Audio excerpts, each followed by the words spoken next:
Fist in the air. One God, One God, One God, one aim, one aim, One aim, one destiny. one one destiny. one destiny. destiny. Okay. So we are on question 21, and I guess I can start with this one. What we're doing again, we're taking turns to with these questions.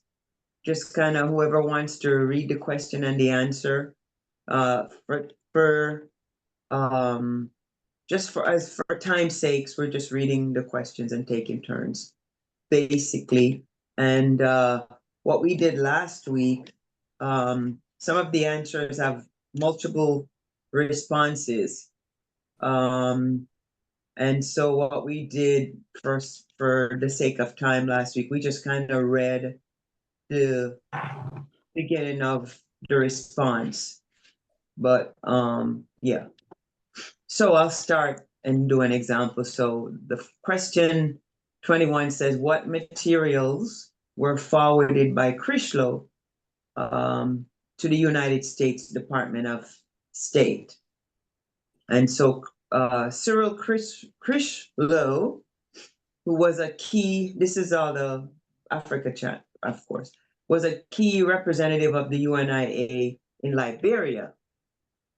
He forwarded materials to the United States Department of State in an attempt to seek assistance or intervention regarding the deteriorating relations between the UNIA and the Liberian government. Chrysler, frustrated by the obstacles the UNIA in Liberia frustrated by the obstacle the UNIA faced in Liberia, believed that involving the US government might help resolve the issue and push Liberia to honor its commitment to the UNIA, which was obviously a crazy move involving the government, US government. But in any event, some of the materials that was forwarded was the reports of Liberia's government corruption and duplicity. So he provided accounts of corrupt practices, and then complaints about unfulfilled agreement. And secondly, correspondence and documents of the UNIA efforts in Liberia, letters and diplomatic communication, UNIA's legal and diplomatic position, request for the US government intervention, appeal for the US support, protection for African American settlers, complaints about external interference, like evidence of foreign interference, critics of the US actions, frustrations with Liberian leadership. So detailed criticism of Liberian officials, reports of failed negotiations. So in conclusion, basically Cyril Chrysler decision to forward these materials to the US Department of State reflected his frustration with the Liberian government failure to support the UNIA's immigrationist effort. By sending the reports of corruption, documents of the UNIA dealing with Liberia, and requests for US intervention, he hoped to pressure the Liberian government to honor its agreement with the UNIA. However, this move also reflected the increasingly desperate position of the UNIA that the UNIA found itself in as its plan for Liberia faltered under both internal and external pressures. So pressures, forced them to Chrysler to involve the US government, and that was, like the last thing that I feel they needed to do, but. So that's 21, and we can kind of look at it later for the details of that. Again, we're just kind of just calling the highlights to save some time. So question number 2, anyone can take that on, and we can go through that. Any volunteers for question 2, 22? Now, you said we're going to talk about some of that later. Are we going to clear up if there's any mistakes? We can kind of touch on it real quick. Go ahead. Yeah, I just wanted to quickly mention, well, Critchlow also spelled wrong, by the way. That's a T in there, but Critchlow. But yeah, I just want to clarify that the corruption he was talking about was the Americo-Liberian government was corrupt, and that Critchlow inherited a lot of private communication between previous commissioners and Mr. Garvey, which pretty Okay. much exposed some of the stuff. But he wasn't trying to deliver those papers to pressure the Liberian government to do anything for the UNIA. Critchlow became a rival of Mr. Garvey during that time. And what he actually did was, he was again scared that he was going to get possibly incarcerated, killed, or something because a lot of stuff was going on in Liberia. So that was his free ride to America through the U.S. Embassy, was to give all the UNIA papers over. So that's the reason he did it. It wasn't for no, righteous cause. He was just chicken, basically. So Okay, okay. that was it. But yeah, I just wanted to clarify that. That's all. That was his ticket to ride, Yeah, he was basically. not a hero. Okay, okay. Well, thank you for that, Brother Mariama. Did you want to go ahead and do the 22? Yeah, I can do 22. Okay. Uh, Question 22. Why did Garvey dispatch a new delegation to Liberia after Garcia's report was leaked? Let me open this up a little bit. According to Tony Martin and Race First, Marcus Garvey dispatched a new delegation to Liberia after Eli Garcia's report was leaked for several important reasons. Garcia's report had exposed deep challenges in Liberia, including political instability, corruption, and influence of external powers. Once the report became public, the UNIA Liberian efforts faced significant setbacks, and Garvey felt the need to take swift action to salvage the situation. Here's why Garvey sent a new delegation to Liberia. Damage control after the leak, number one. I gotta come up. Here we go. Restoring diplomatic relations. Garcia's leaked report had caused a significant diplomatic rift between the UNIA and the Liberian government, to say the least. The report had criticized Liberian officials and exposed the internal problems within the country, including corruption and duplicity. This strained the relationship between the UNIA and Liberia, as the Liberian government felt insulted and became increasingly suspicious of Garvey's movement. Garvey sent a new delegation to repair the damage, smooth over relations, and attempt to restore diplomatic ties with Liberia. Subtitle: Addressing Liberian Concerns. The new delegation was tasked with addressing the concerns raised by the Liberian government in response to. Hold up, you went up a little bit, man. How did I lose that? Oh, okay. In response to Garcia's report, Garvey hoped that by sending new representatives, he could show that the UNIA was still committed to working with Liberia and that the problems highlighted in the report could be managed through renewed diplomacy and cooperation. Number two, reassessing the feasibility of immigration and development. Reevaluating the situation in Liberia, subtitle one. Oh, the first subtitle. After Garcia's report revealed the challenges the UNIA was facing in Liberia, Garvey wanted a fresh assessment of the situation on the ground. The new delegation was sent to reevaluate the feasibility of the UNIA's immigration and development plans, especially in light of the political and logistical obstacles identified by Garcia. This delegation was meant to provide Garvey with updated information and a clearer sense of whether it was still viable to pursue large-scale settlement in Liberia. Exploring new avenues for cooperation. Garvey also hoped that the new delegation could identify potential solutions to the problems that Garcia had exposed. The new representatives were expected to find ways to work around the challenges opposed by the Liberian government and external powers, and to explore new avenues for cooperation that could keep the immigrationist project alive. Showing number 3, oh my God, showing commitment to the UNIA's Pan-African vision, maintaining the UNIA's leadership in African immigration.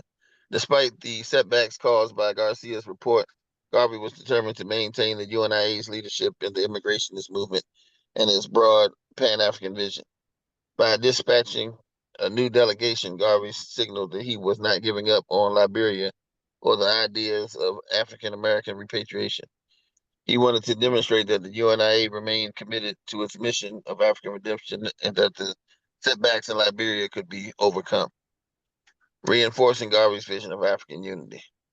The new delegation also reinforced Garvey's message that Liberia was central to the UNIA's vision for African unity and self-determination. Garvey continued to view Liberia as a key location for the development of an independent Black nation and wanted to ensure that the UNIA remained actively engaged in efforts to build ties with the country despite the challenges.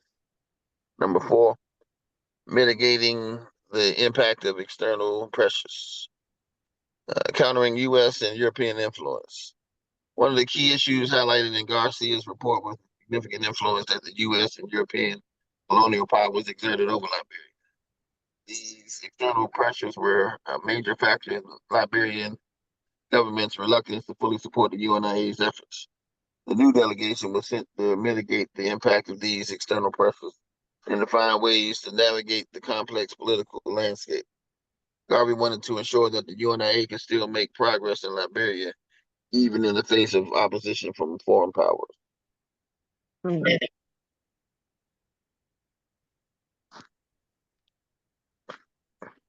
Okay. Uh, okay. Seeking new diplomatic strategy.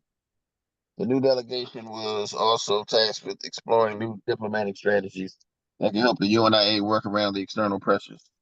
Garvey hoped that with a fresh diplomatic approach, the UNIA could find ways to continue its work in Liberia without directly antagonizing the U.S. or European powers. Reaffirming the UNIA's commitment to Liberia. Okay, showing good faith. Garvey wanted the new delegation to demonstrate that the UNIA was still acting in good faith and that it had not given up on its plans for Liberia. By sending new representatives, Garvey hoped to show the Liberian government that the UNIA was willing to resolve any issues caused by Garcia's report and to reaffirm its commitment to contributing to Liberia's development. Rebuilding trust. Trust between the UNIA and the Liberian government had been damaged by the leak of Garcia's report. The new delegation was an attempt to rebuild this trust and to prove that the UNIA was still a reliable partner for Liberia. Garvey believed that with the right diplomatic approach, the UNIA could restore its relationship with the Liberian authorities. In conclusion, Marcus Garvey dispatched a new delegation to Liberia after Eli Garcia's report was leaked in order to repair diplomatic relations, reassess the feasibility of the UNIA's plans, and demonstrate his continued commitment to the immigrationist project and African development. The leak had caused significant damage to the UNIA's efforts in Liberia, and Garvey needed a fresh approach to rebuild trust, address concerns, and explore new ways of moving forward. The new delegation was a key part of Garvey's strategy to salvage the UNIA's efforts in Liberia and to keep his broader African nationalist vision alive. And you pass it on after that. Thank you. Thank you for that, Brother Mariama. Okay, so we are at question 23. And do I have a volunteer for that one? Question number 23. Brother Orman, you're muted. Yes, I'll volunteer. Awesome. Thank you so much. Go ahead, please. Okay. How did Garvey respond to the Liberian setbacks and deportation of UNIA members? Marcus Garvey responded to the setbacks in Liberia and the deportation of the UNIA members with a combination of resilient public condemnation and a shift in strategy. Despite the significant challenges posed by the Liberian government's reversal of support and the expulsion of the UNIA representatives, Garvey refused to give up on his broader vision of African redemption and global Black unity. Here's how Garvey reacted to these events. Number one, public condemnation of Liberian government. Number two, strengthening the UNIA ideological and moral position. Number three, shifting focus and expanding the UNIA vision. Number four, maintaining morale and unity within the UNIA. Number five, legal and diplomatic responses. In conclusion, Marcus Garvey responded to the Liberian setbacks and the deportation of the UNIA members with public condemnation of the Liberian government, while also maintaining a broader strategic focus on African redemption and global Black empowerment. He refused to view the setbacks as a defeat and instead framed them as part of the larger struggle for African independence and Pan-African unity. Garvey's response was characterized by resilience, adaptability, and a continued commitment to the UNIA's long-term goals, even in the face of significant challenges. Okay, thank you, Brother Ormond. Sister. You're welcome, Sister. Race first. Thank you, race first. Mama Mina? Yes, are you ma'am. there? Did you want to Yes. do number 24? Okay, I will. Maybe. Number 24. What was Yeah. what was the eventual fate of the shipment of UNIA materials to assist in Liberia's development? The eventual fate of the shipment of the UNIA materials meant to assist in Liberia's development ended in disappointment and failure. The materials were part of Marcus Garvey's broader efforts to support the economic and infrastructure development of Liberia as part of the UNIA's plan to promote African American immigration and African self-determination. However, several factors led to the materials never reaching their intended destination or purpose.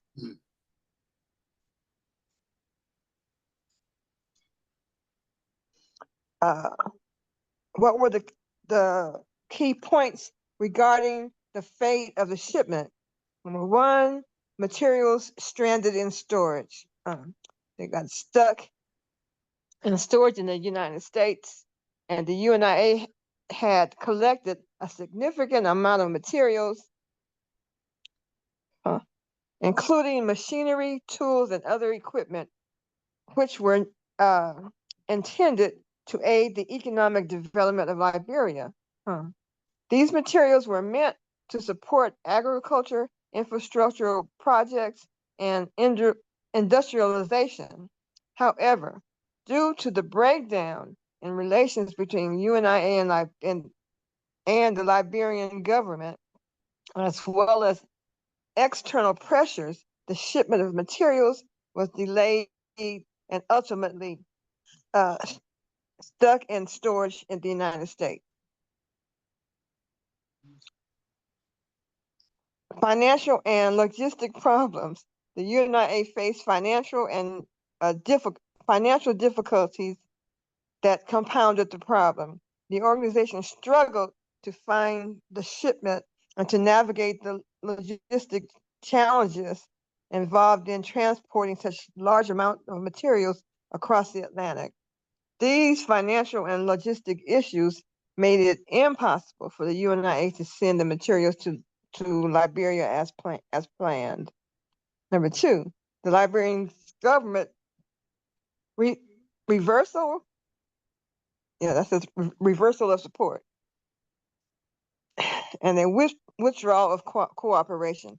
The Liberian government, under the pressures from the United States and other European colonial powers, withdrew its support from Garvey's plans and the UNIA's development efforts, with the Liberian authorities no longer willing to collaborate with the UNIA. There was no political or practical means of ensuring that the materials would be used for their intended purpose. This reversal further stalled the shipment of materials and effectively ended the possibility of the UNIA playing a direct role in Liberia's development. Deportation of the UNIA representatives. The deportation of key UNIA representatives from Liberia, including those who would have overseen the use of the materials, rendered the shipment futile. Without the UNIA personnel on ground to manage the distribution and implementation of the equipment, there was little chance that the materials could be used effectively. Number three, there was external interference, influence of the United States and the colonial powers. As the U.S. government and the European colonial powers became more wary of Garvey's Pan-Africanist movement, they exerted pressure on Liberia to distance itself from the UNIA. This external interference contributed to the Liberian government's refusal to accept the materials and breakdown of the entire project. The U.S. in particular feared that Garvey's efforts would inspire anti-colonial sentiment across Africa and disrupt Western interests in the region. The materials left unused and wasted. Failure to deploy the shipment as a result of the combined financial, political, and logistical challenges, the materials that were intended for Liberia never shipped or used.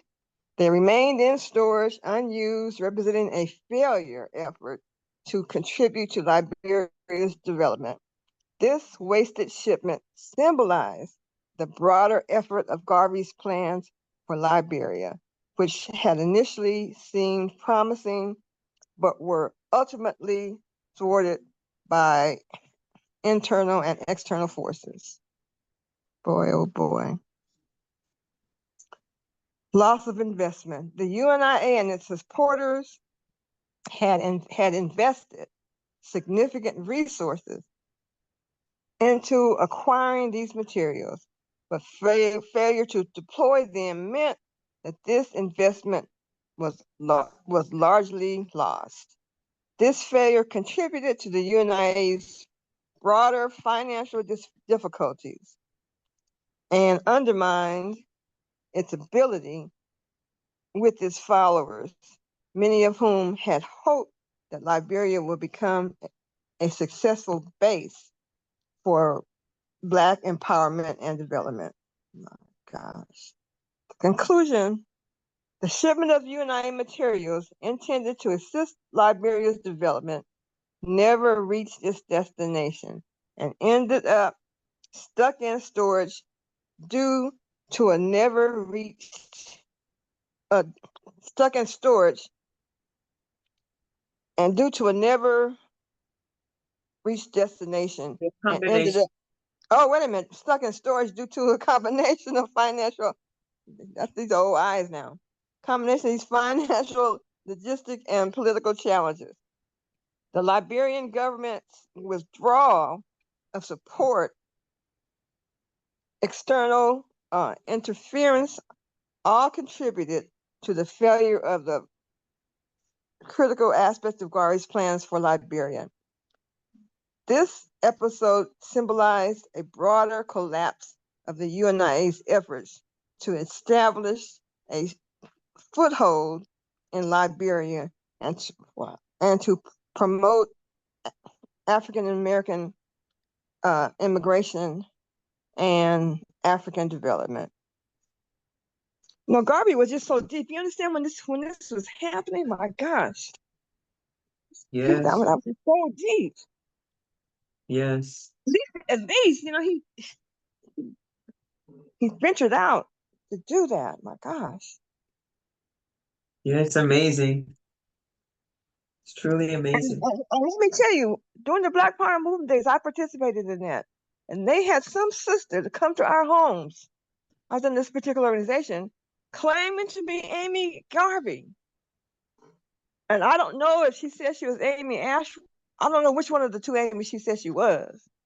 But that's what they would do in order to try to cause some kind of conflict.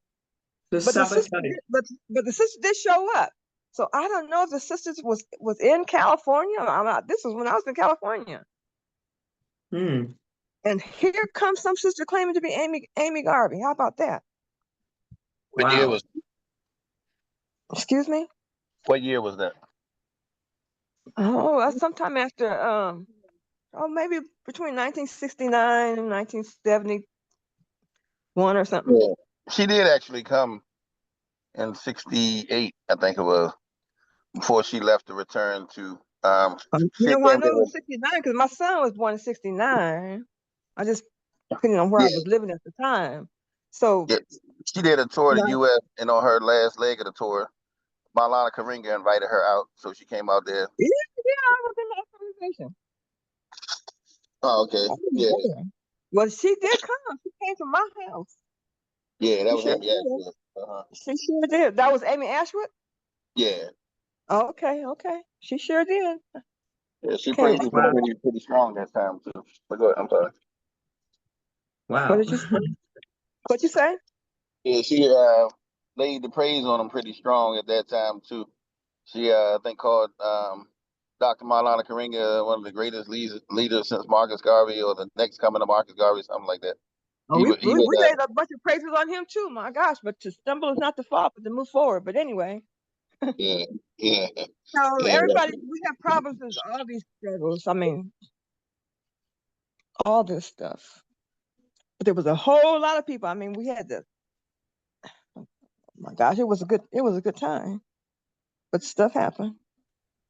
yeah. I Yeah. think some of that story in Race First is a little off too, with the saying that the equipment wasn't deployed. From my understanding, it was deployed, but yeah, but when it got to Liberia, it was put in storage, and they ran up a bunch of fees, when it docked and all this kind of stuff, so Yeah, that of course, of course. it'd be worth more.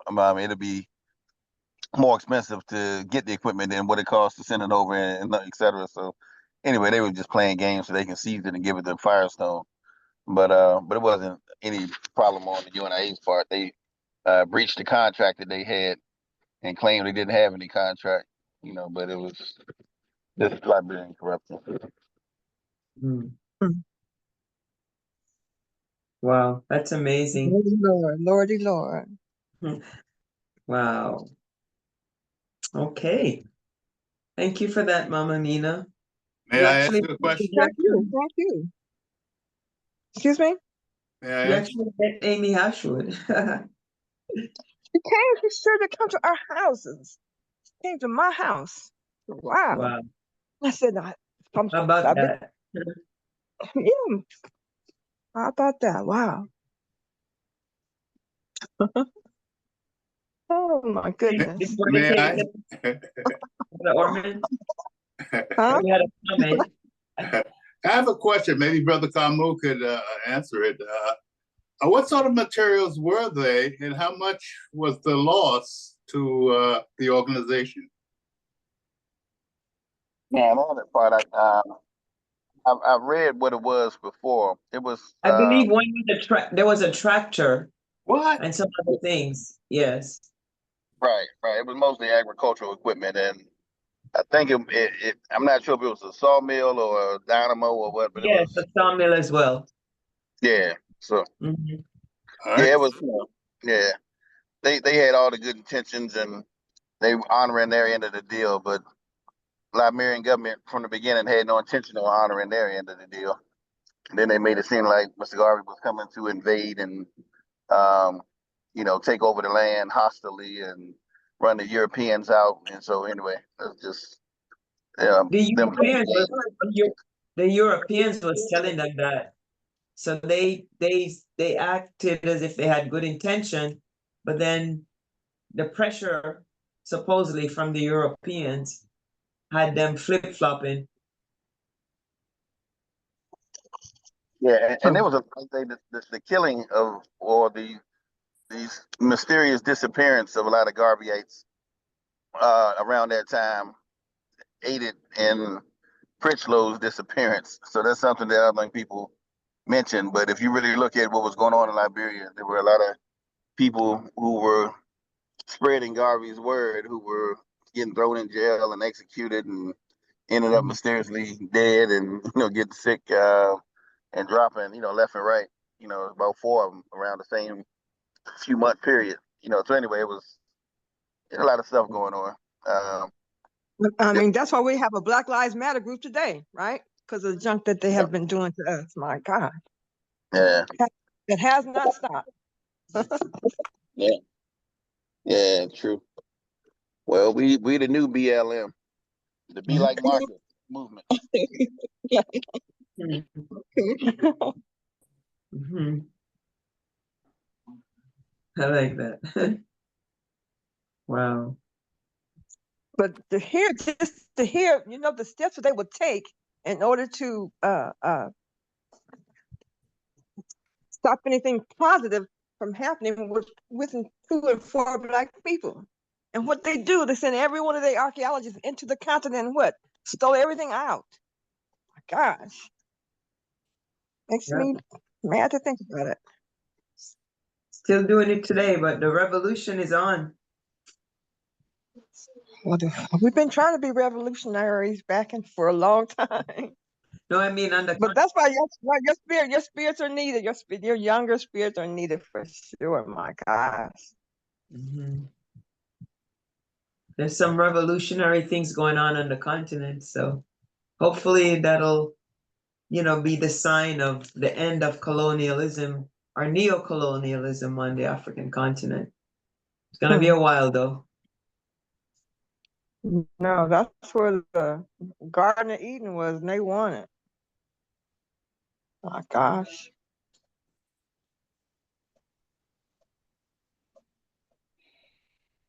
Yes, indeed. They want Africa.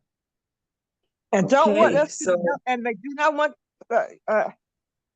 us to develop.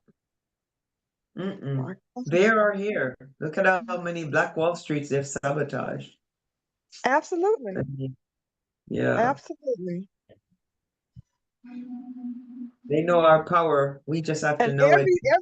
every city throughout this country that we tried to start, they found some kind of reason to uh, stop it from developing. And I think I said that before. That there was a town up in Allensworth, California. It's called Allensworth. They stopped the water from flowing into the area where the town was. They just do anything to stop our success. My gosh. But Sabotage. then But then when the hurricanes come, guess what? That's payback. My gosh. You just can't be wrong.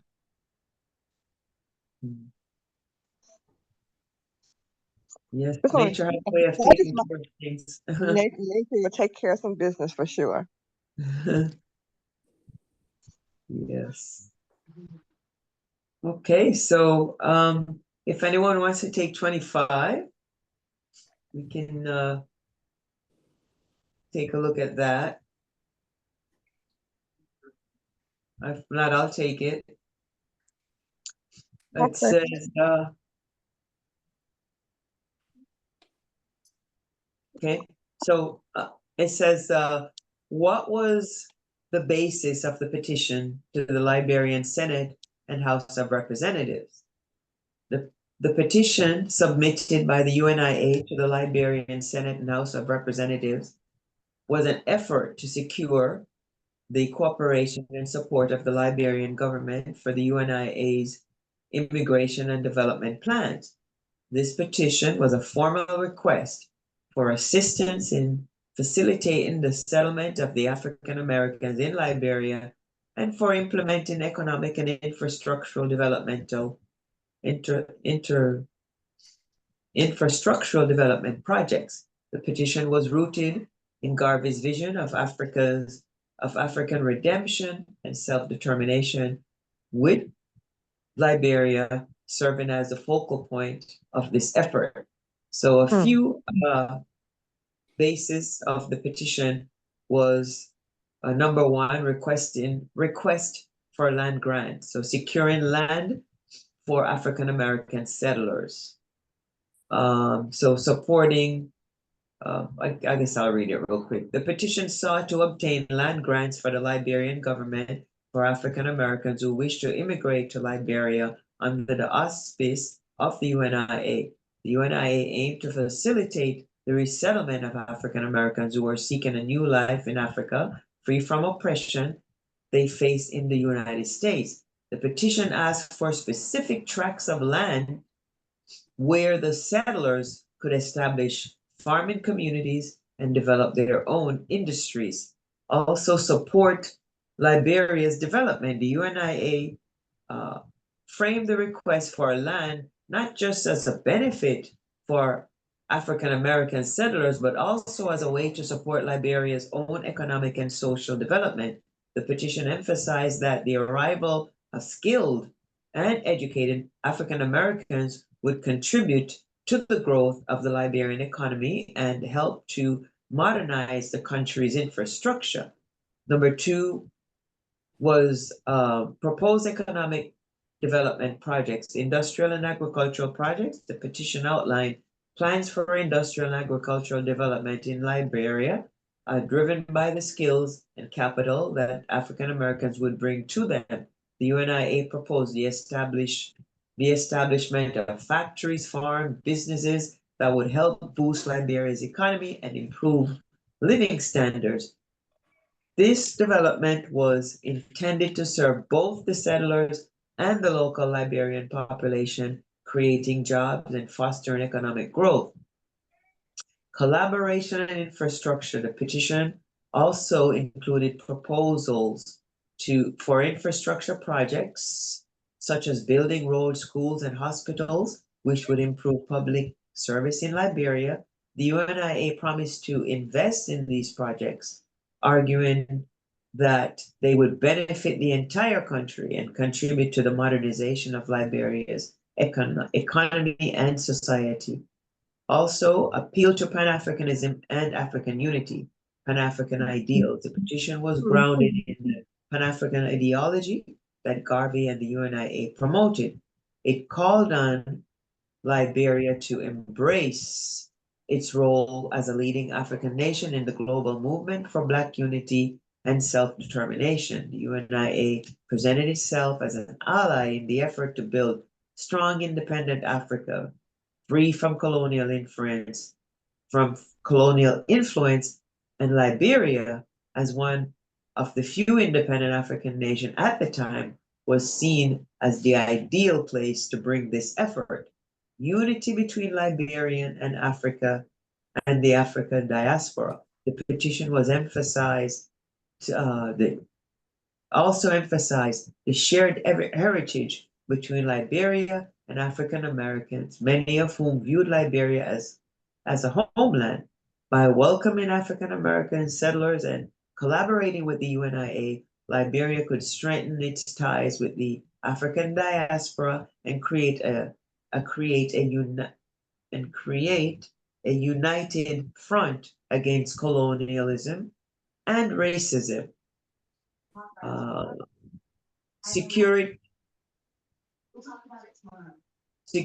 and sovereignty, defense of Liberia's independence. The petition pointed out that collaboration with the UNIA and the resettlement of African Americans could help defend Liberia's sovereignty and independence. The petition argued that having a large population of skilled and educated African Americans in Liberia would bolster the country's ability to resist external pressure from European colonial powers, which were keen to maintain influence in the region, strengthening Liberia's position in Africa. The petition framed the UNIA's efforts as a way to make Liberia stronger, more influential nation within Africa by partnering with the UNIA and benefiting from its resources in connection with the global Black diaspora. Liberia could emerge as a leader in Pan-African movement. Moral and ethical appeal, historical and moral obligation. The petition appealed to Liberia's historical role as a nation founded by free African Americans and their descendants. The UNIA argued that Liberia had a moral obligation to welcome African Americans who were seeking to return to Africa and contribute to its development. The petition urged Liberian lawmakers to honor this legacy and help fulfill the Pan-African dream of African unity and empowerment. Shared struggles. The UNIA emphasized the common struggle of African Americans and Liberians against white supremacy and colonialism. The petition suggested that by cooperating with the UNIA, Liberia would be taking a stand for all people of African descent and promoting the shared goal of racial justice and independence from European control. In conclusion, the petition to the Liberian Senate and House of Representatives was based on a combination of practical requests for land and economic cooperation, as well as appeal to Pan-African ideals, shared heritage, and moral responsibility. The UNIA sought to establish a collaborative relationship with Liberia that would facilitate the resettlement of African Americans and promote the economic development of the country. Despite these noble intentions, the petition ultimately faced significant obstacles as political and external pressure led the Liberian government to back away from its initial support for the UNIA's plans.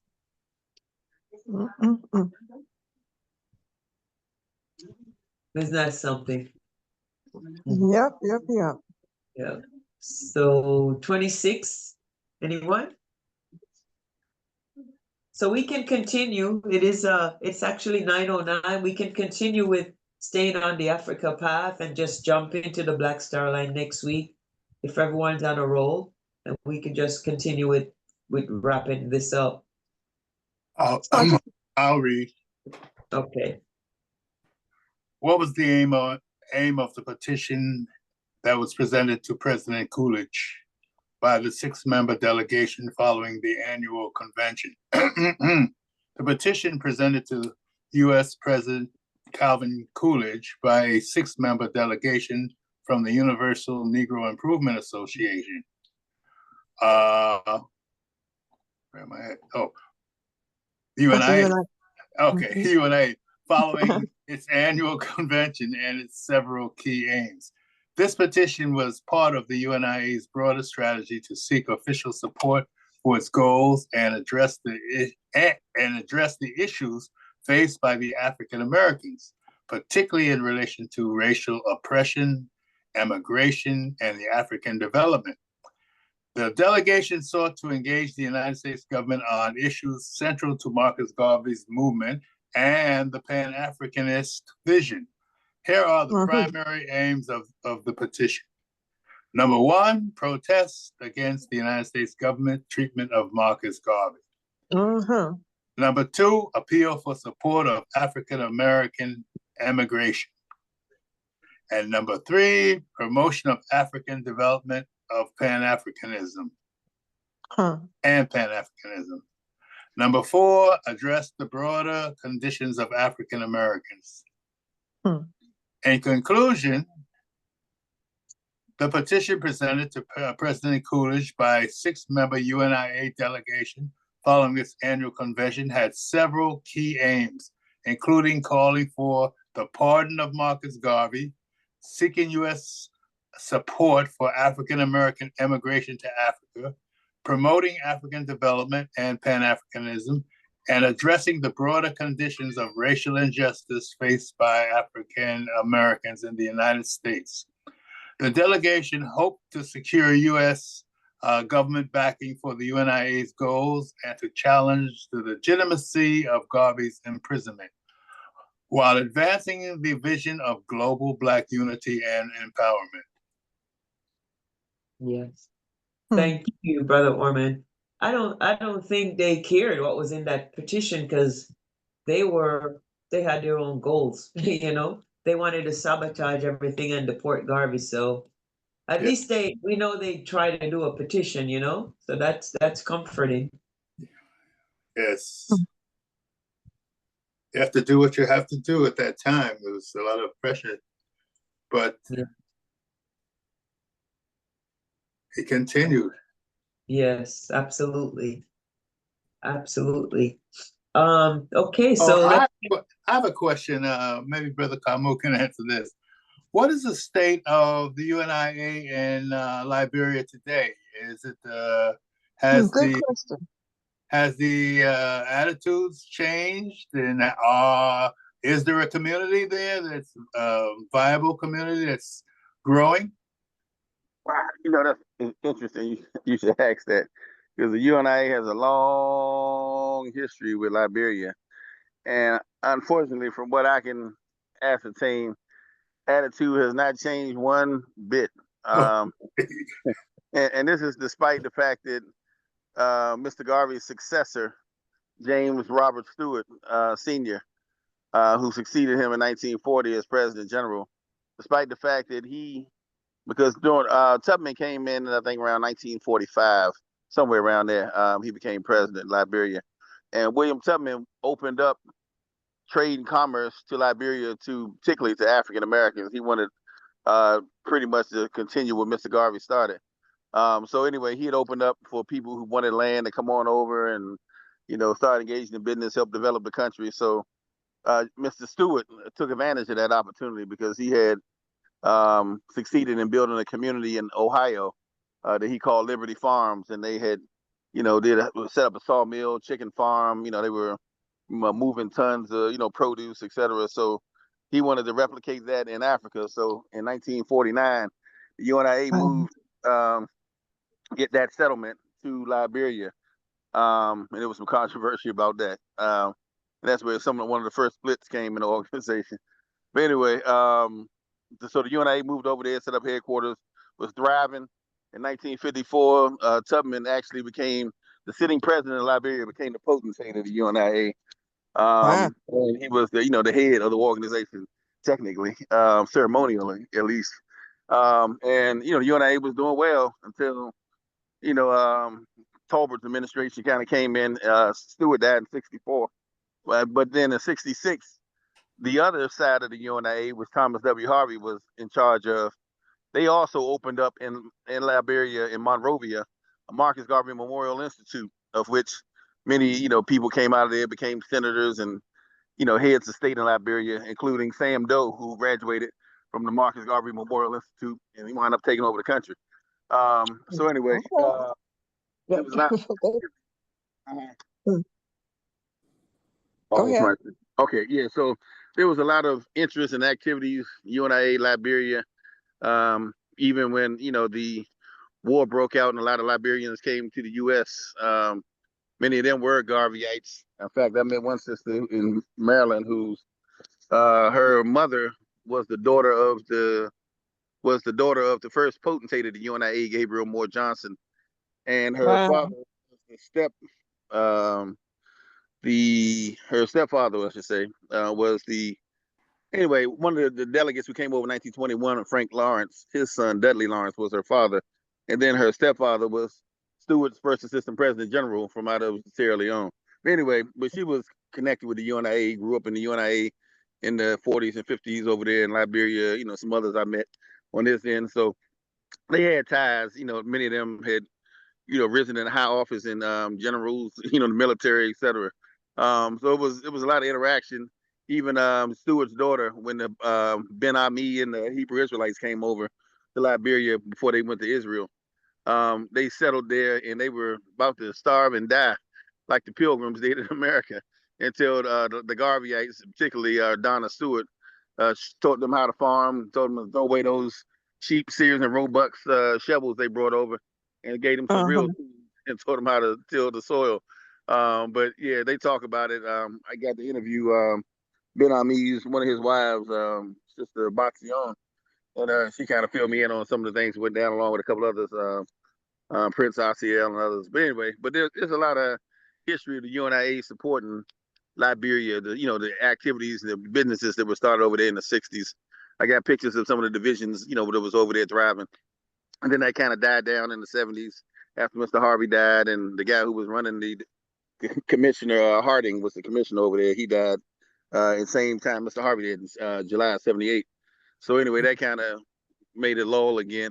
But some of the Garveyites again were still over there up um, until Michael Duncan came on the scene, and Wow, he wow, and wow. I were good friends when he first joined the UNIA. So I actually eventually put him in touch with Donna Stewart because I didn't know at the time that his sister was married to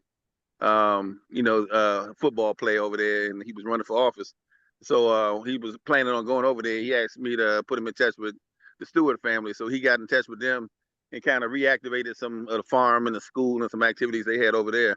So he still has, as far as I know, activities going on that side. And I've seen the school not too long ago is still operating, the James Stewart Elementary School, and that's in the interior of Liberia. Now, there's supposedly a division that's part in Monrovia as well, so there's some activities, but the attitude is still kind of questionable as to What about the supporting other countries in Africa other than Liberia? it. Well, Ghana I mean, the goes, West African countries, I'm sure.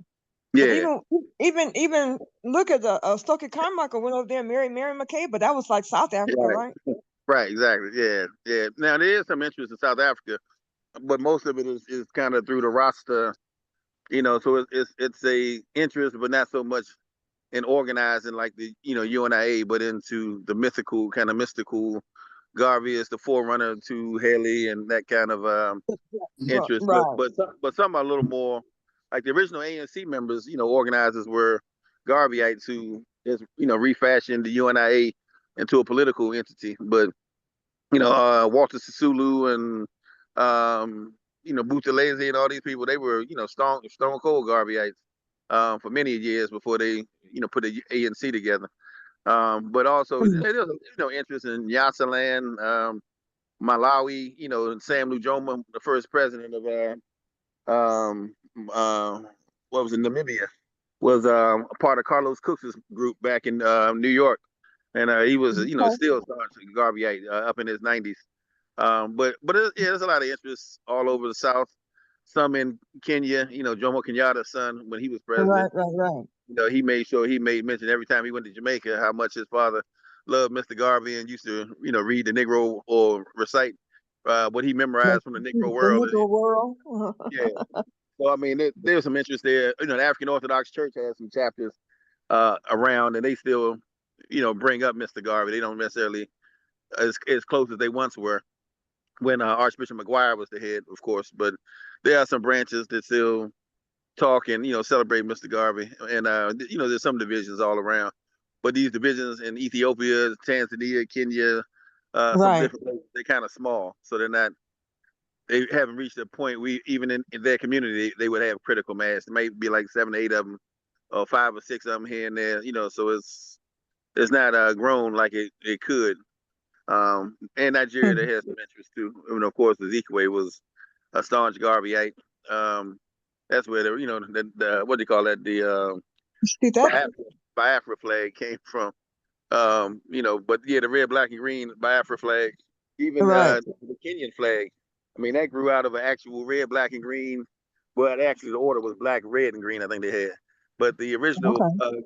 Kenyan African Union, which was the predecessor. That's the group out of which the Mau Mau came, the Land and Freedom Army. Uh-huh.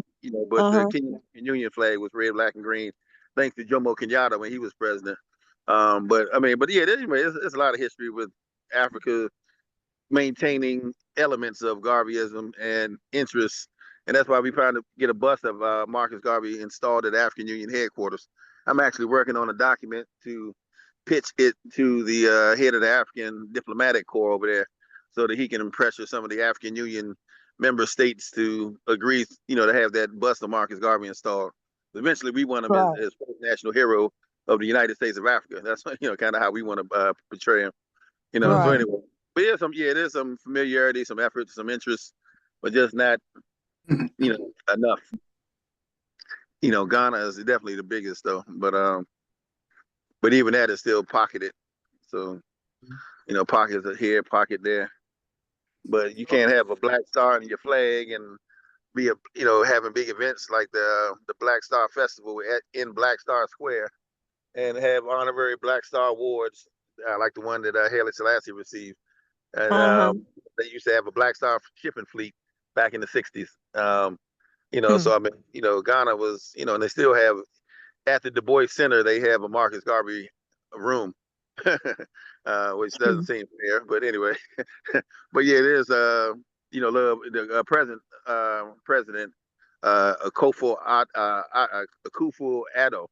Yeah. He did a big address one time on Marcus Garvey and his importance to Ghana.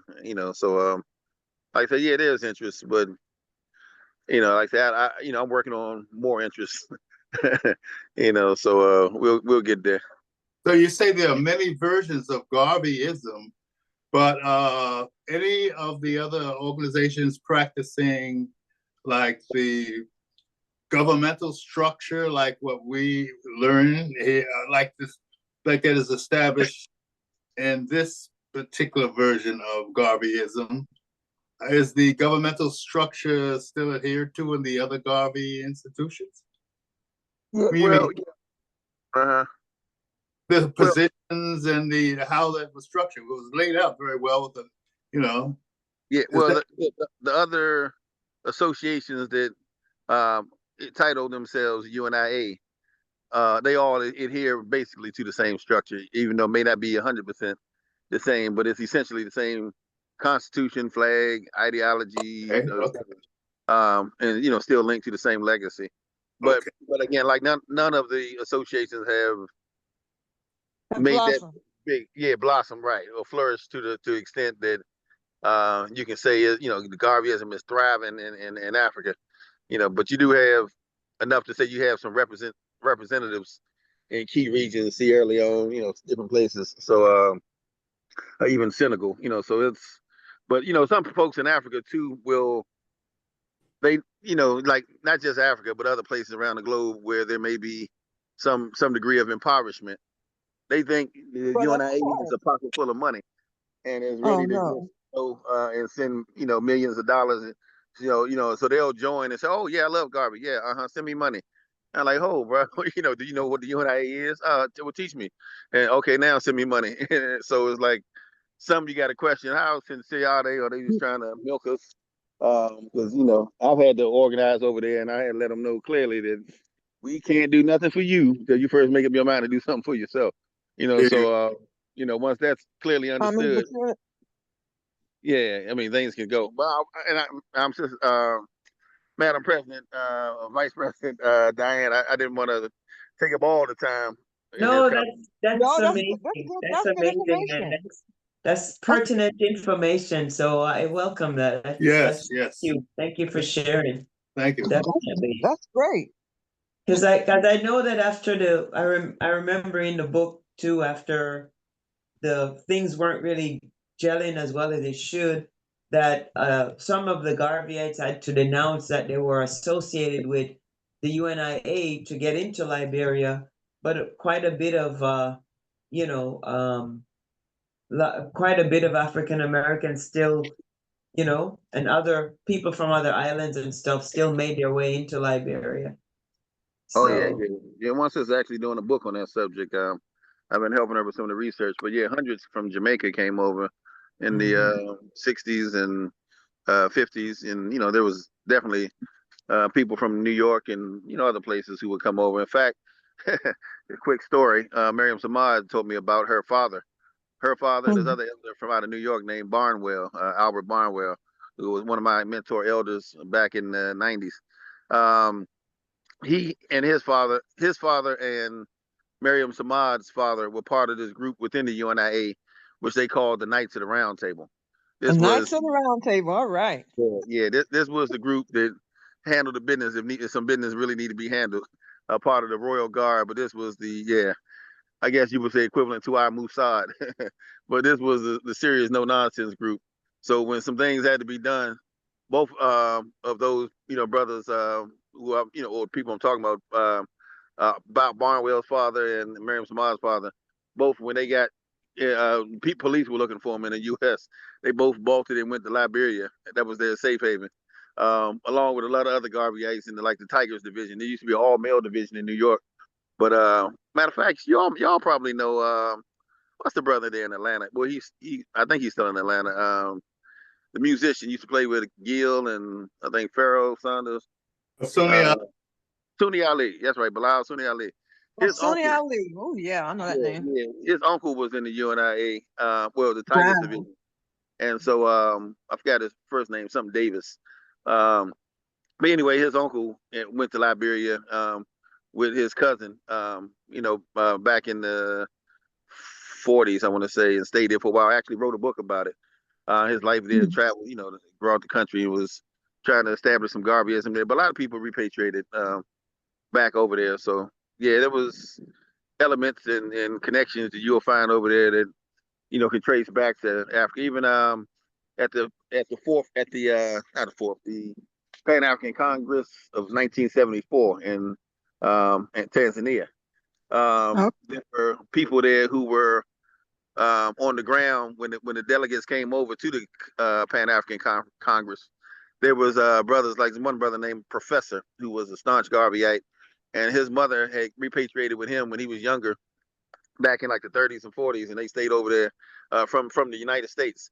So anyway, he was over there teaching, and I remember one of the sisters, Mother Farika, said when she went over there on behalf of Jamaica, because she was representing Jamaica as a delegate after Amy Jakes died. She took Amy Jakes' place and uh-huh. going to the Congress. But while she was over there, she got to meet Professor and stayed with him one day. And she looked under his bed, and he had a whole slew of Negro worlds that he had held on to for a whole Wow. years. But Garveyism is just all over the place.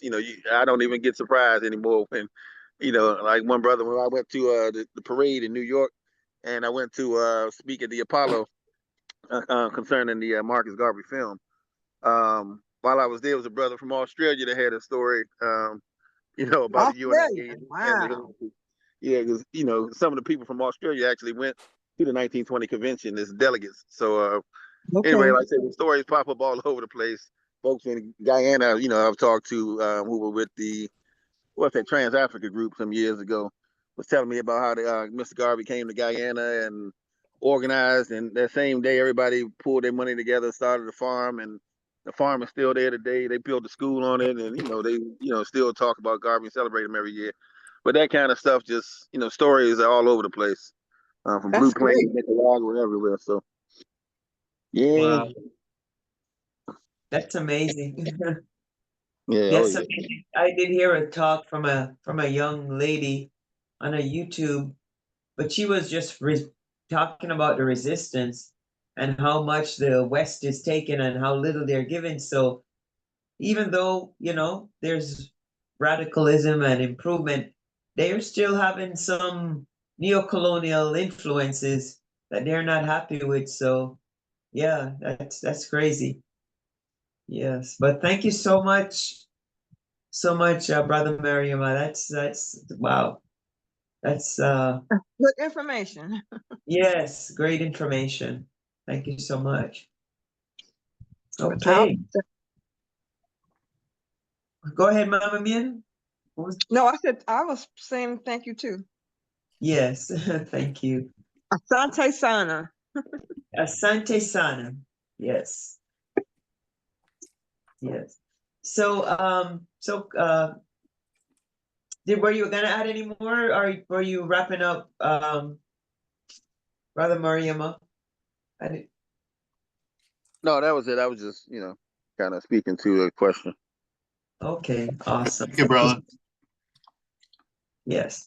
So, question 27 says, what were some reasons offered by Tony Martin as to why the Liberian government, after providing Garvey's initial encouragement, repudiated the agreement in such an insulting fashion? So according to Tony Martin, the Liberian government decided to repudiate its agreement with Marcus Garvey and the UNIA, in such an abrupt fashion, can be attributed to a combination of internal political factors, external pressures, and concerns about sovereignty and stability. Uh, Initially, the Liberian government had shown enthusiasm for the UNIA's plan to settle, in Liberia and collaborate on economic development projects. However, the enthusiasm quickly faded and the government ultimately reversed its position. And so Tony Martin outlined several key reasons for the shift. So number one on the list, of course, is pressure from the United States. US, Without a doubt.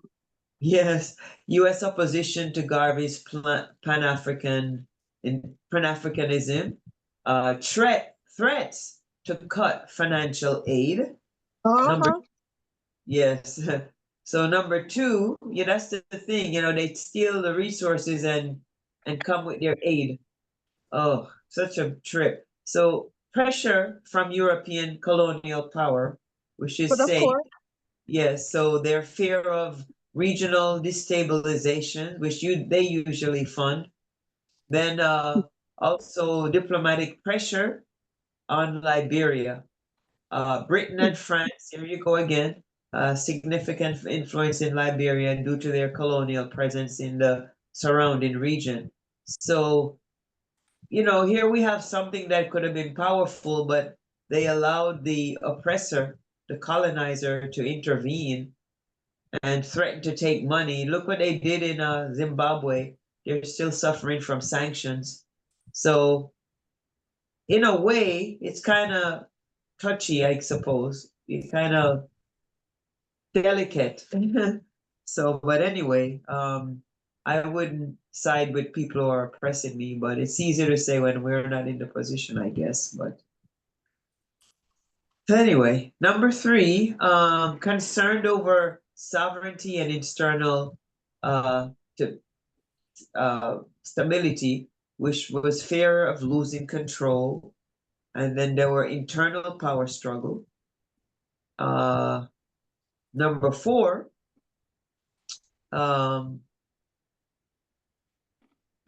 so number four was concerns about the UNIA's growing influence.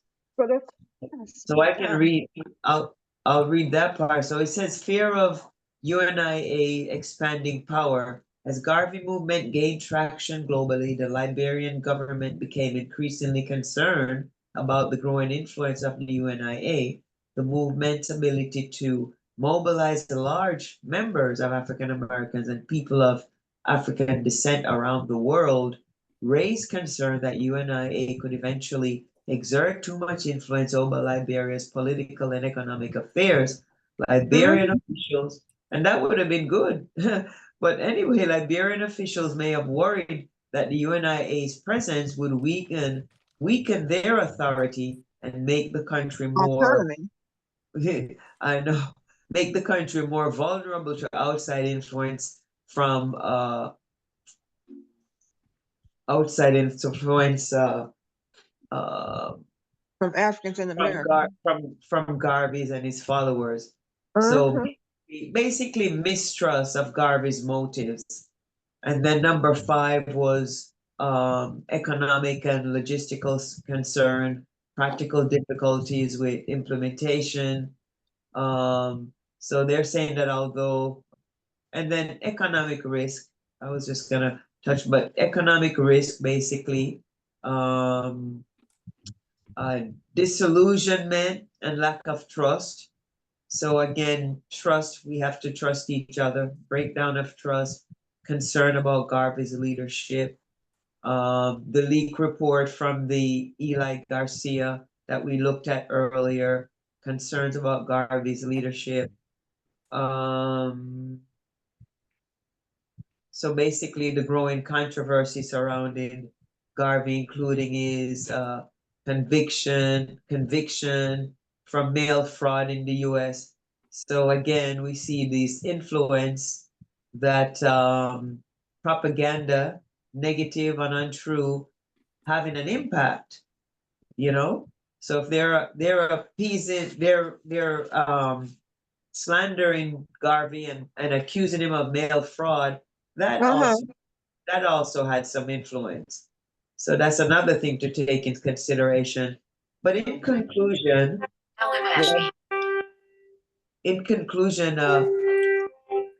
Liberia's decision to repudiate its agreement with Marcus Garvey and the UNIA, after initially offering encouragement, was driven by a combination of external pressures from the Uh-huh. United States and European colonial powers, Uh-huh. uh, concerned about sovereignty and internal stability, mistrust of Garvey's growing influence, and economic and logistical challenges. The Uh-huh. Liberian government faced with potential risk of working with the UNIA and the fear of alienating powerful international actors, ultimately chose to prioritize its own political survival and independence, what they call independence, um, leading to the, if you don't control your resources and your economics, you're not even independent. But anyway, leading to the abrupt and insulting reversal of its agreement with Garvey. All right. Yes. So anyone wants to take on 28?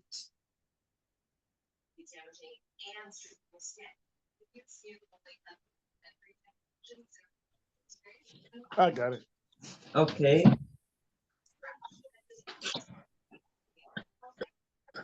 How did Garvey react? How did Garvey react to the French-made king, a chevalier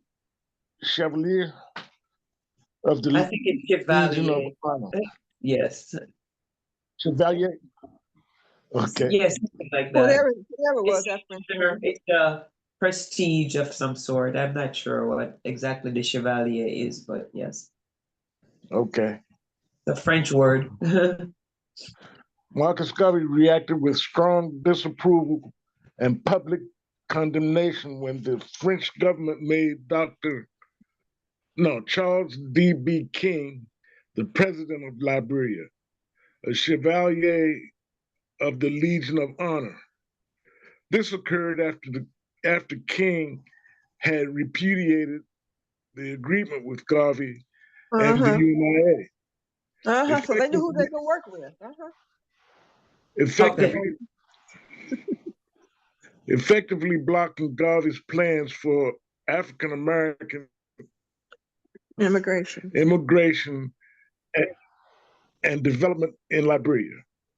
The award symbolized in Garvey's eyes the extent to which King and the Liberian government had aligned themselves with European colonial powers, particularly France, which had vested interest in maintaining control over their colonies in West Africa.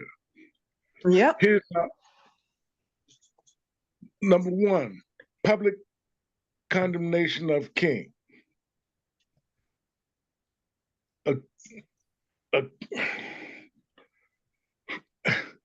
Accused of betrayal, Garvey saw King's acceptance of the French honor as a betrayal of Liberia's independence and its African heritage.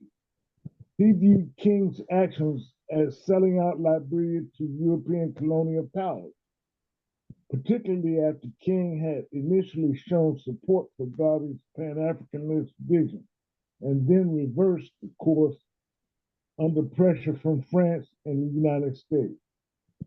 Garvey was especially incensed because France, as a colonial power, had an interest in suppressing the very kind of African self-determination that Garvey was advocating for. Symbol of European influence. To Garvey, the award of the Legion of Honor was a symbol of European dominance over Africa. He believed that King had succumbed to the influence of France and other European powers, which were eager to prevent Garvey's Pan-African movement from gaining a foothold in Liberia. Garvey's reaction was grounded in his belief that King's acceptance of the honor represented the capitalization of colonialism, undermining Liberia's sovereignty and its potential as a center of African American immigration and Pan-African unity. Framing King as a colonial puppet. Aligning King with colonial powers, Garvey criticized King for aligning himself with European colonial interests, particularly at the time when Liberia should have been supporting African empowerment and independence. Garvey saw King's actions as reinforcing the power of colonialism rather than resisting it. In Garvey's view, the acceptance of the French honor, King was further entrenching Liberia in the control of foreign powers and betraying the Pan-Africanist ideas of unity and self-determination. Lordy, Lordy, Lord. Undermining African liberation, Garvey framed the event as a significant blow to the broader movement for African liberation. He believed that the French government was using honors like the Legion of Honor to co-opt African leaders, thereby preventing them from joining forces with new movements like the UNIA, which sought to free Africa from European domination. To Garvey, King's acceptance of the honor was a sign that he had chosen to side with the colonial powers rather than with the cause of African freedom. Wow. Lordy, Lord. Impact on Liberia's international reputation. Damaging Liberia's role as a leader in African independence. I believe that King's acceptance of the Legion of Honor damaged Liberia's standing as one of the few independent African nations and as a potential leader in the global struggle for Black liberation. He had hoped that Liberia would serve as a model for other African nations and as a base for African American repatriation. King's decision to accept the French honor in Garvey's view diminished Liberia's ability to lead and weaken its potential to unite African nations in opposition to colonialism, reinforcing the status quo. Garvey's critique was that King's actions reinforced the status quo of European domination in Africa. Africa.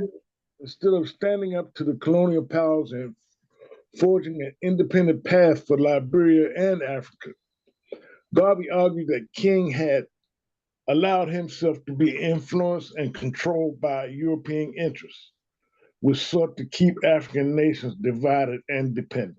And depended on them, without a doubt. Number 4, Garvey's call for African self-determination. Reaffirming the need for Pan-African unity in the wake of King's acceptance of the French honor, Garvey doubled down on his calls for Pan-African unity and self-determination. He argued that African nations and leaders needed to resist the influence of European colonial powers and work together to build a strong, independent Africa. Garvey's reactions to King's action highlighted his belief in African leaders must reject European attempt to co-opt or control them and instead focus on building alliances with other Black leaders and movements. Conclusion. Marcus Garvey's reaction to President Charles D.B. King became made Chevalier of the Legion of Honor by France was one of outrage and condemnation. Garvey saw the award as a symbol of King's betrayal of Liberia's independence and his alignment with European colonial powers, particularly at a time when Liberia had to struggle for self-determination. Garvey framed King's acceptance of the honor as a capitulation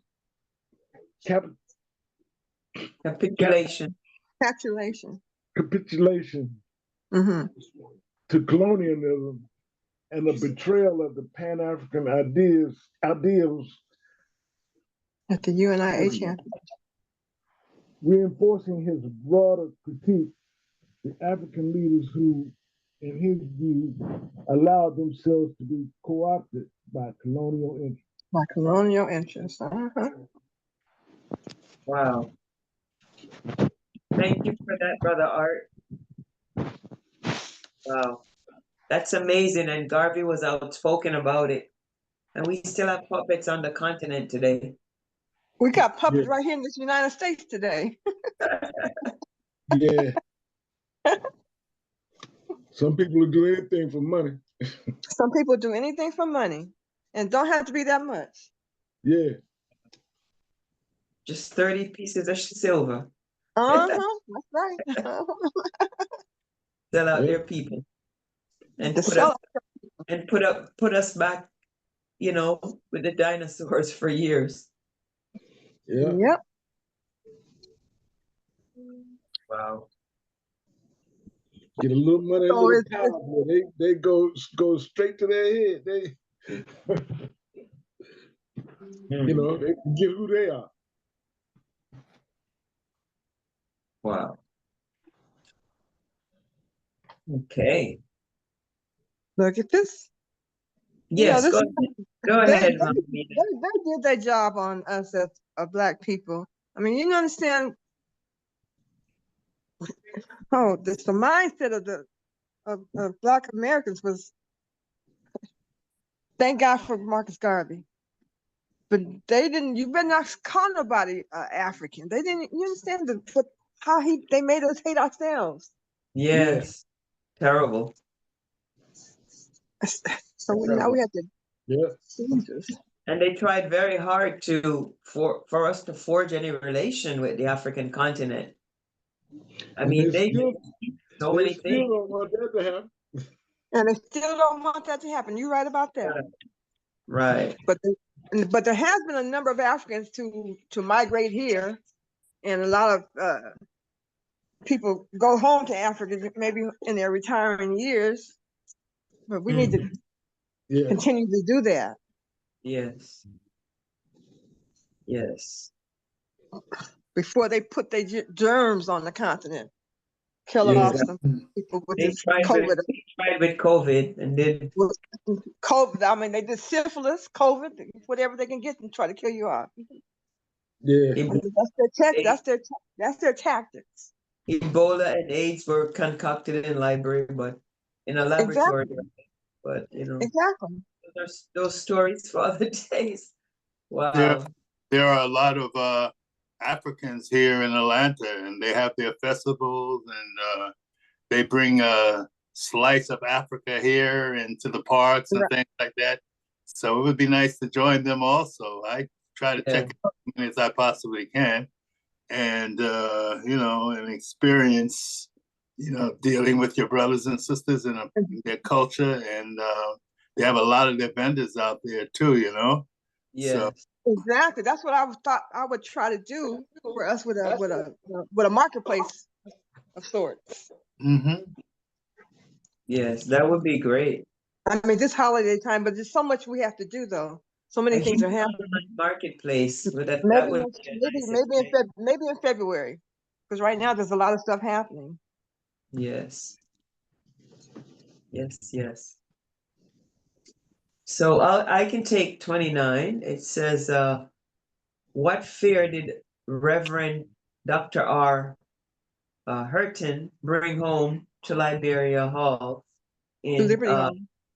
I'm sorry, so much talk about Liberia, to Liberty Hall in December of 1921. So Reverend Dr. R. Hurton brought home a significant fear to Liberty Hall in December of 21 regarding the UNIA's effort in Liberia. Reverend Hurton had been involved in the UNIA's effort to facilitate African American immigration and establish economic developmental projects in Liberia. However, during the interaction with Liberian officials and other stakeholders, Hurton encountered troubling signals that Liberia was backing away from its commitment to the UNIA. So Okay. here's the fear Reverend Dr. R. Hurton conveyed to Liberty Hall. Number one, he said the Liberian government he talked about the Liberian government's reversal on the agreements, a fear of betrayal by Liberia. Liberian government was reneging its earlier promises. Number two, growing influence of external powers, fear of external influence, external power, particularly the United States and Europe, big surprise, US government and colonial powers. Big surprise, right? And so anyway, we can move it up a little bit, Brother John.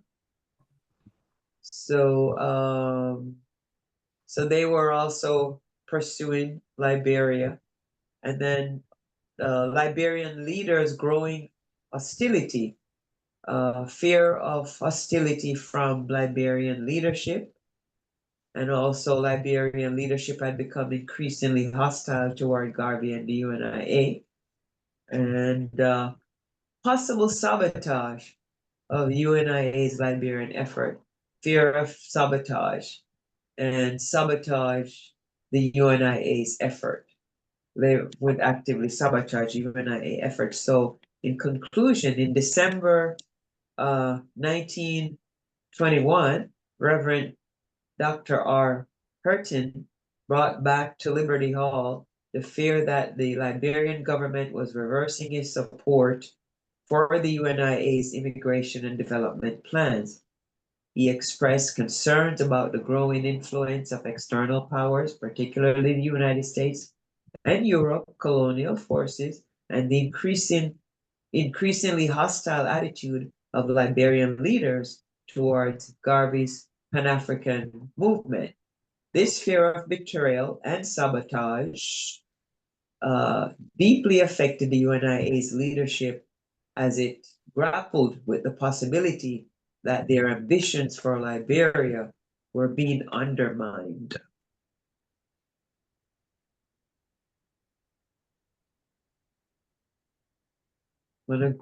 Anyone want to grab question 30 as we get close to wrapping? We only have, I think, a few more, so we could just end it. Just, we can just end it and we'll probably just be a little bit, not too much over. If we just do the condensed version. Someone want to take question 30? I actually wanted to talk about the one you just concluded. Oh, yes, go ahead, go ahead. Yeah, just quickly. Yeah, I was gonna. Yeah, I remember some years ago when I was married to a Tanzanian woman, and we had her cousin was one of the members of parliament. You know, so I got to meet the president Kikwete back in the day, and we were talking to some of the officials over there about possibly having a convention over there. You know, in prospects of a settlement, etc.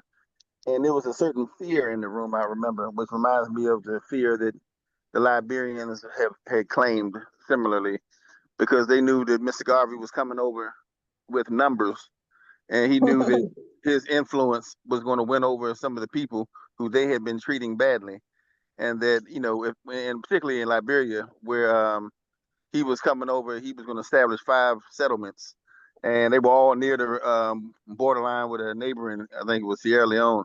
But one of the neighboring, no, Senegal, I think it was, but I forget what country it was. But anyway, one of the neighboring countries was right near. I think it was Sierra Leone, Yeah, if I'm Sierra not, Leone. Yeah, right. That's what one George of the, Marcus one was. of the French colonies.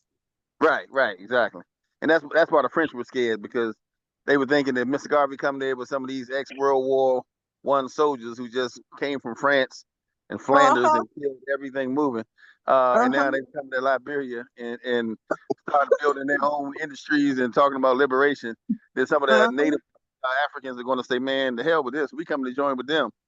They let them train us, and we're gonna start fighting back. You know, so the French were petrified that Mr. Garvey was coming over there, and that people were going to be drawn to him, and he was going to start, you know, pushing Africa for the Africans. Ain't no more talk then.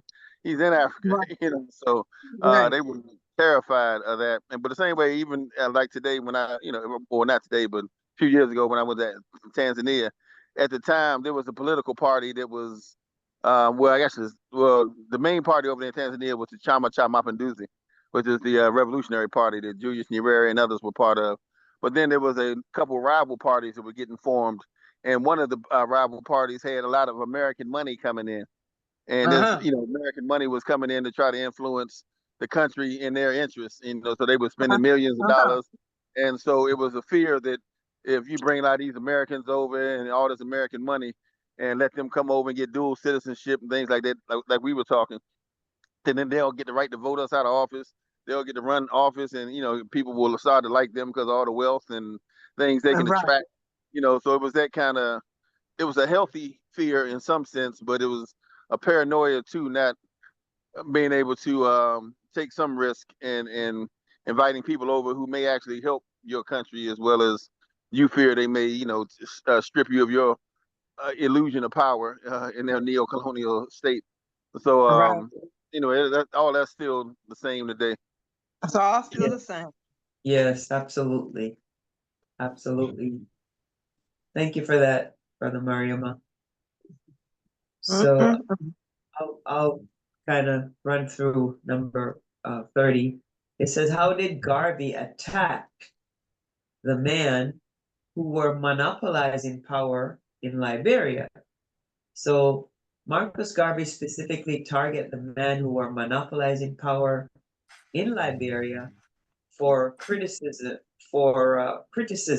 rather than attacking the nation or the broader population. So Garvey wasn't never attacking the nation or the population. He was just focused his attack on the political elite, especially those in the Liberian government who we believe were responsible for betraying the UNIA's goal and aligning themselves with external colonial powers. Garvin's Right, strategy Garvey's strategy was to hold the corrupt leader accountable while maintaining respect for Liberia as a nation and its potential role in the broader Pan-African struggle. So how he limited his attack to those monopolizing power in Liberia, he did the number one was his criticism of the political elite, and we saw that he targeted Charles D.B. King earlier for the honor that he got from the French. And then he condemned the corruption. He frequently condemned the corruption within Liberia's government, again, aligning themselves with foreign interests. And then, basically exchanging it for financial favors. So 30 pieces of shilling again. And Garvey just let him have it. He didn't mince his words, of course. So you can move it up a little bit, Brother John. So as we wrap up here, we see that he avoided criticism of Liberia as a nation. He respect Liberia's sovereignty, respect for Liberia's sovereignty, then Pan-African unity. He was careful not to alienate the broader population or undermine the country's place in the Pan-African struggle. Number 3, framing the leader as puppets of foreign powers, accusation of foreign influence, puppet of foreign colonial powers. Still have it today, betrayal of African interests, by aligning themselves with Westerners, and at the expense of Black people globally, exposing the Liberian leaderships for their hypocrisy, the highlight of broken promises, calling the broken promises and calling for accountability, and later withdrawing support. So in conclusion, Marcus Garvey specifically attacked the political elite monopolizing power in Liberia, focusing on figures like President Charles D.B. King while avoiding criticism of Liberia as a nation. Garvey framed these leaders as corrupt, hypocritical, and influenced by foreign powers, accusing them of betraying the UNIA's effort and Liberia's role in the Pan-African movement.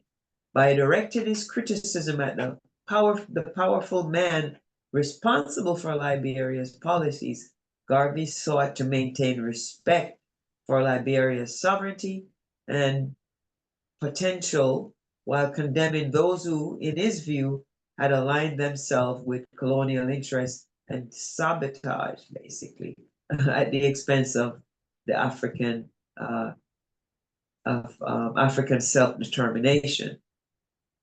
So number 31 says, when the issue of petitioning the Liberian government seemed irrevocably lost, how did Garvey criticize the Negroes of the Barclay and King type? When the issue seemed irrevocably lost, Garvey directed sharp criticism at Negroes of the Barclay and King type, specifically referring to Edwin Barclay and Charles D.B. King, both prominent Liberian political figures. Garvey viewed them as representative of a class of Black leaders who, in his opinion, had betrayed the interests of the broader African and African American communities by aligning themselves with foreign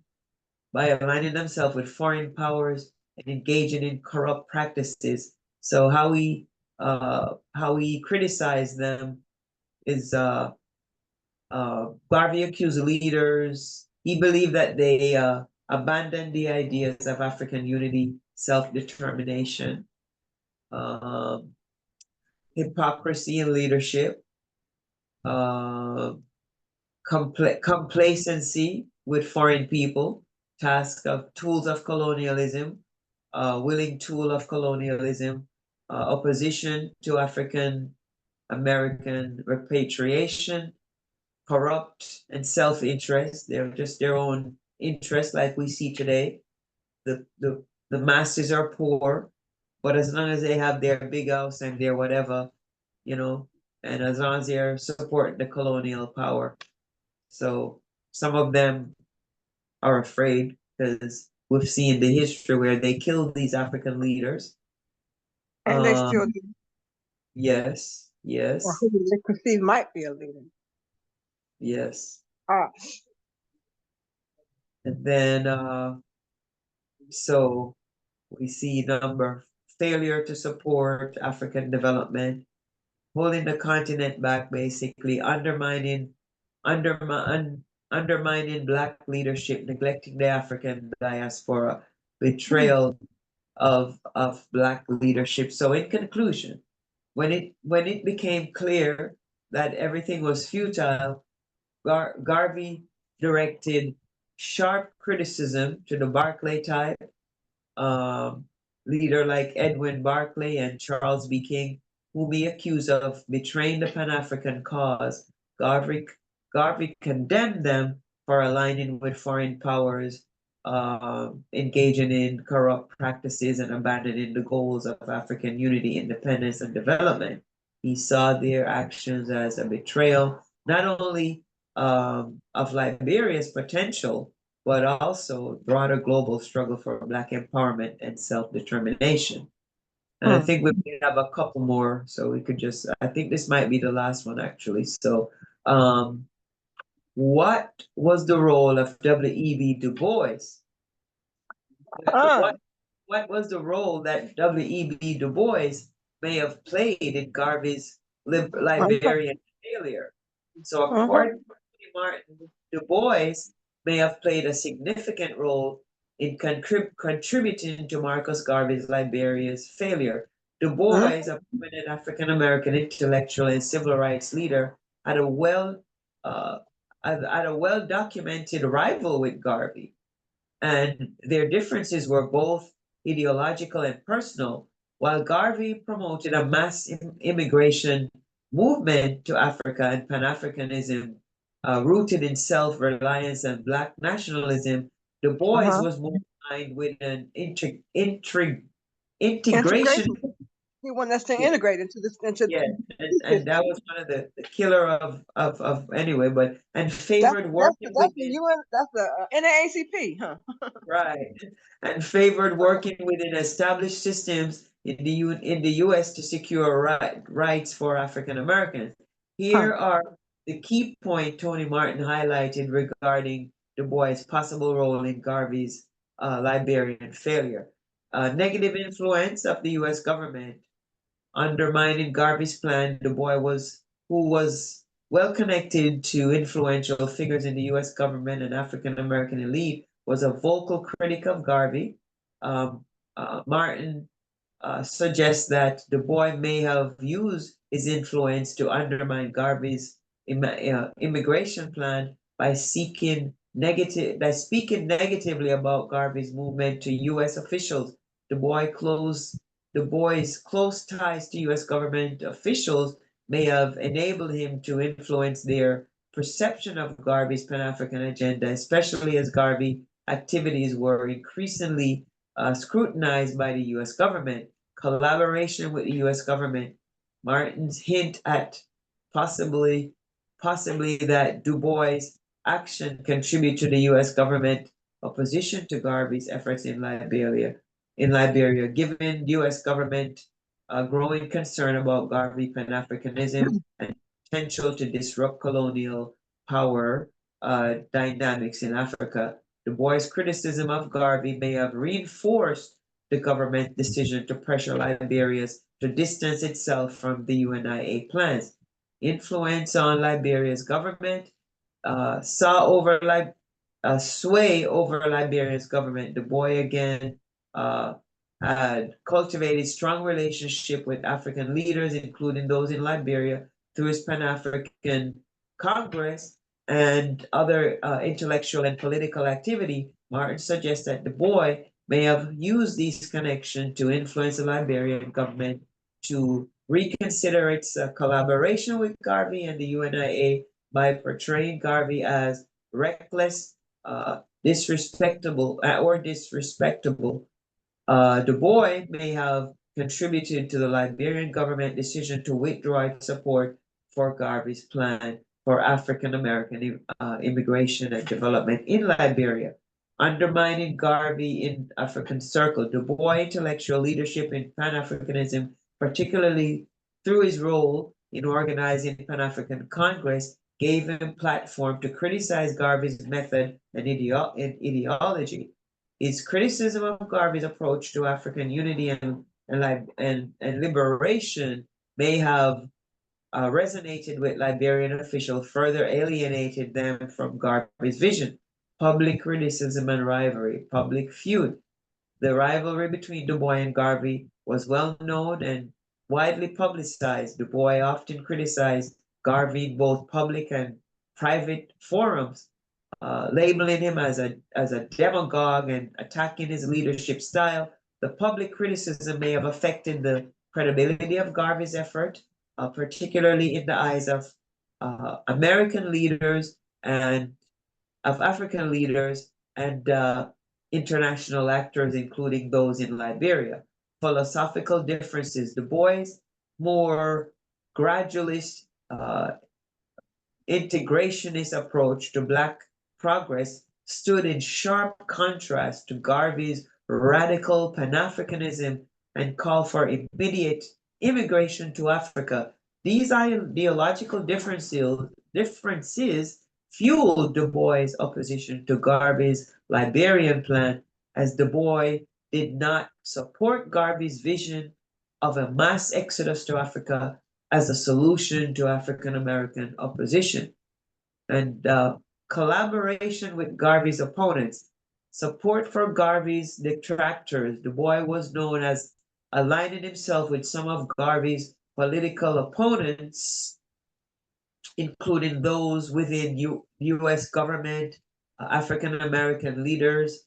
Martin suggests that this collaboration may have been an indirect way in which Du Bois contributed to Garvey's failure in Liberia by supporting forces that sought to neutralize Garvey's influence. His involvement in anti-Garvey circle helped amplify the narrative that Garvey's plan was unfeasible and potentially harmful to African nations like Liberia. So, in conclusion, Tony Martin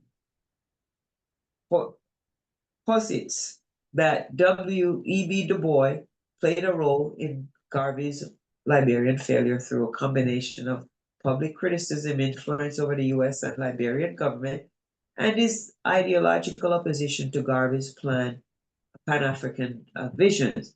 By undermining Garvey's credibility and collaborating with forces that oppose Garvey's plan, Du Bois may have indirectly contributed to Liberia's decision to sever ties with Garvey and the UNIA, thereby thwarting Garvey's vision of African American immigration and development in Liberia. This rivalry between the two leaders highlights the deep division within the African American leadership at the time. And this one, I think, is the last one. So, say one more thing. I want to say something quickly about the one you just did. I'm sorry. Go ahead. Go ahead. Yeah, I just want to say that particular lesson ought to do more to talk about the difference between the Pan-Africanism and African nationalism than anything. Because to say that Garvey or the CDB King betrayed the Pan-African vision, he actually fulfilled the Pan-African vision because Du Bois represented the Pan-African division. And Du Bois was the father of Pan-African Congress and Pan-African movement. But he actually betrayed the African nationalist vision of Marcus Garvey. So it was, a clear distinction there. But Tony just keeps using this word. Mr. Garvey never said he betrayed no Pan-African anything. So the UNIA stood in clear opposition to the Pan-African Congress and everything that the Pan-African folks were doing back then. But anyway, that kind of confuses just hearing the wording that Tony uses. But that's all. Yes, they also in the book he was also talking about the rubber, was it Firestone rubber? A deal that he was doing on the side, but he never ended up getting anything out of it. Du Bois was trying to bring his little mulatto aristocracy over there to run the country, and it was terrible what he was planning, and he knew very well in advance and admitted it in one of his letters that he knew that the Liberians were going to be enslaved by Firestone, but he didn't care. He knew it. Yeah, And so, and CDB King couldn't wait, to enslave all his people. And that's why he got thrown out of office. And the League of Nations had to intervene. They were about to kill that man. What he was doing to his own people. And then, anyway, that's a long story. But And Thank these you. are the same kind of things we got to deal with today. My God. Yes, We yes. got to deal with the value system. I mean, what do they value? The Negro peons, the Negro peons, according to what Brother Umar calls these people. But anyway, the last question is, how did some Garveyites manage to migrate to Liberia despite the many failures? So despite the many setbacks and failures faced by Marcus Garvey and the UNIA in their efforts to establish a large-scale migration of African Americans to Liberia, some Garveyites still managed to migrate. This occurred through a combination of persistence, local initiatives, and the determined spirit of Garvey's followers, who remained committed to the vision of returning to Africa even when official plans failed. Here are some key ways that the Garveyites managed to migrate to Liberia despite these obstacles. So number one, independent initiatives by Garveyites, self-funded migration, funded their own migration, basically, local organizing and support. They rely on the UNIA chapters, communities for support, and offered moral support for their. So anyway, some small scale migration, limited numbers would just kind of get together and migrate. Persistent, they persisted in spite of the adversity, essentially. The connection with Liberia, they connected with Liberia officials who still supported the idea, continued the relationship with Liberian sympathizers, support for the indigenous Liberians, and UNIA persistence despite of the setbacks. So continued UNIA advocacy, symbolic victory, the fact that Eddie Garveyite was able to make it to Liberia despite the numerous challenge was a symbolic victory for Garvey's movement. Some settlement despite lack of official support. So small settler communities, persistence of the dream. So in conclusion, despite the many failures, betrayals, and obstacles that hindered Marcus Garvey's large-scale immigration plan, some Garveyites managed to migrate to Liberia through a combination of personal initiative, local support, and determination. Although their numbers were small, these settlers carried Garvey's vision of Pan-African redemption with them, and their success, albeit limited, represented a symbolic victory for the Pan-African movement. Their persistence demonstrated the enduring appeal of Garvey's ideas, even in the face of adversity. Yes, and so this is definitely the last one. How was Garvey's impact on African-wide, on Africa-wide varied?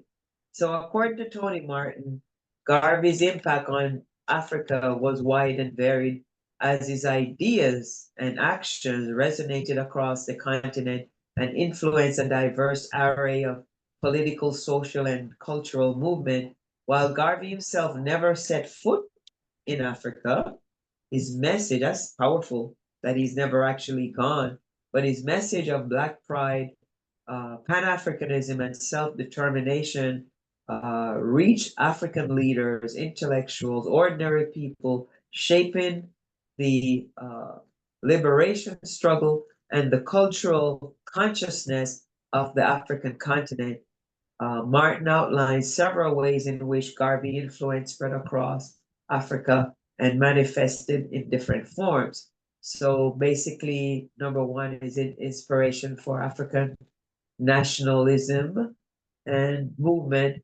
So we see A liberation movement, for sure. a liberation movement. So thank you for that. So Pan-Africanism and anti-colonial struggle. Garvey's philosophy of Pan-Africanism and his call for African unity against colonial oppression inspired many nationalist leaders, figures like Kenyatta, Jomo Kenyatta of I'm sorry, Kenya, Kwame Nkrumah of Ghana, Nkrumah of Ghana, Jomo Jomo Kenyatta, Kenyatta of Kenya, and Nam Nnamdi Nnamdi Akau. Not sure that's what Azikiwe. Nigerian. Yes, I'm not Actually, sure. three syllables. Yes, so he influenced many African leaders and resistance of colonialism. He called for African liberation and overthrow colonial rule, resonated with Africans who were struggling under the yoke of colonial and of European imperialism. So wrapping up, also cultural revival and Black Liberation, Pride, right. also influence on religious movement in Africa, also influence on political organizations, also impact on African American repatriation effort, Garvey's symbolic legacy in African politics. Politics. I'm sorry. I'm sorry? Yes, you're right. Yes. So Garvey's symbolic legacy in African politics. So symbol of African unity, symbol of African unity and resistance. So in conclusion, according to Tony Martin, Marcus Garvey impact in Africa was wide and varied regarding and profound. He inspired African nationalist movement, contributed to cultural revival of African pride, influenced religious and political organizations, provide a vision for Pan-Africanism that resonated with leaders and ordinary Africans alike. Garvey's message of Black self-determination, unity and resistance to colonial influence, to colonialism influenced generations of African leaders and intellectuals, making him a central figure in the continent's struggle for independence and identity. His legacy in Africa continues to be felt in various aspects of political, cultural, and religious life. The end. Any last questions, comments, concern? I know Africa was a very long chapter, but it shed some light and some details on what was going on. So we see that it was kind of deep, and there were so many little moving pieces and influences that it was a complicated one. So anyone has anything to add in closing? I know we went over a little bit, but I guess we got, we can just wrap it up. I think it's important for us to see and know how they operated, because they still are operating in the same way. In some ways, absolutely. In some ways, absolutely. But if we look at what's going on in Burkina Faso, Mali, and Niger, we see there's a huge resistance, finally, a huge resistance to these forces. So it's not going to be an overnight thing, unfortunately, because they allowed it to happen for so long under the circumstances, like I was saying earlier, Zimbabwe is still under sanctions, so they have their ways of retaliating, but we have to persevere in spite of it, and sometimes it's not an easy road. Not at all. Not off when they kill off your leaders. Exactly. Or Like Bob Marley deport said them. Deport them. like Bob Marley said in the song, how long shall they kill our prophets while we stand aside and look? While we stand beside and look, you're right. 'Cause we've been Lord, through- Lord. Yes. Any last thing to add, Brother Mariama? Before we close out? I was gonna say, you know, the same what Garvey was trying to do with Africans in America and on the continent. We're talking about now. We got these Africans here in Atlanta. We need to make some contact with, you know, Yes. Yes, absolutely. just on this lower level here. Yes. Absolutely. So it's a good place to start, you know? Right at home. You're right. Yes. Okay, well, if no one else has any more comments to add, Brother Orman, do you mind taking us out tonight? Closing the call? It was a great call. I appreciate all the participations. And it's a lot to unpack, you know, like I said, in the Africa chapter. So it kind of it was almost like another book. but there was a lot of pieces, you know, and it was kind of good to have some light shed on all that stuff. I thought. You're muted again, Brother Orman. One comment before Brother Orman come in. Okay, go ahead, please. Greetings, family. And Greetings. Brother Ross. yeah, and greetings to Brother Marama. His input was definitely Good. even made it more made the study group even more powerful. But Absolutely. I just want to take this time and thank our First Lady Vice President. And let's badge it up for our First Lady Vice President, Sister Diane. Thank Yes, you. Because Sister Right. Diane, yeah. All right, she- Sister Diane. she You're did doing it, so- girl. She did such an excellent job, even though I wasn't able. See, I'm working on the whirlwind while study group going on, and that's why I was missing in some time, because every week we have to put out the whirlwind and ting. So, but still, we want to recognize our first lady vice president, Sister Diane, because she did this study group like she's been doing it for years, and this is her first time doing race first, and that's why I was urging our president and our division for us to do race first, because this actually with race first, we're actually able to connect with our struggles of our UNIA, our great association, 100 years ago, what they had to go through, whether it was Africa, whether it was the USA. Race first connects us to all of what our people went through 100 years ago. And our lady president did such an excellent job. And I just want to thank her. And she ain't finished, y'all. She have a lot more to share, but time is late. I can tell. But that's what I wanted to say. And thanks to our president for allowing us to take it to the finish line, for allowing us to even start it. I want to know from everybody on the call right now. Say race first if you got Race something first. out of the book, race first. If you got anything out of race first, say race first, you know? Race first. Race first. Race first. Yeah, race first. Race first twice. Okay, I want to pass the mic back to our education coordinator and First Lady Vice President, Division 421, Sister Diane. Go on. Thank you, Brother Ross, for hopping on the call, and thank you for your amazing words of encouragement.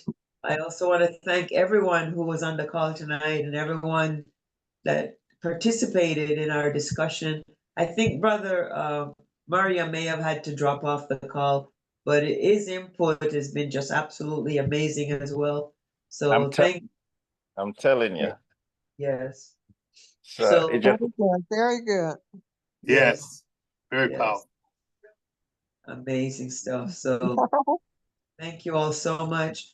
And so, Brother Ormond, if you want, you can, I normally ask Brother Merriam, because he has these little tidbits to tell us about little poems and stuff like that, but he apparently had to drop off the call, so.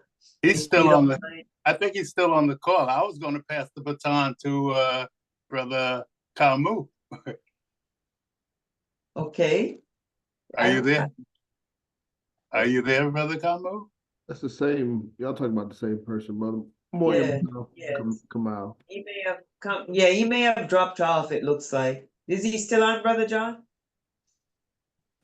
Yes. It looks like he's still there, but anyway,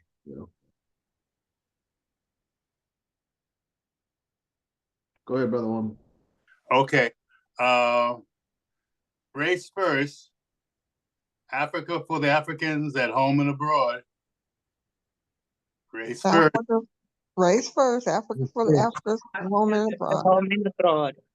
One God, one One faith, God, One one aim, One aim, aim, and one destiny. one destiny. up you mighty people, you mighty people, Mighty- you. Can Up you mighty accomplish race, what you accomplish will. what you will. Up you mighty race, accomplish what you will, for sure. Yes. Race first. Race Praise first. the Thanks, first. Great job. First Lady Vice Great President. great job, Sister Diane. Good job, everybody. Lord. Thank you guys for your wonderful input, feedback. Thank you.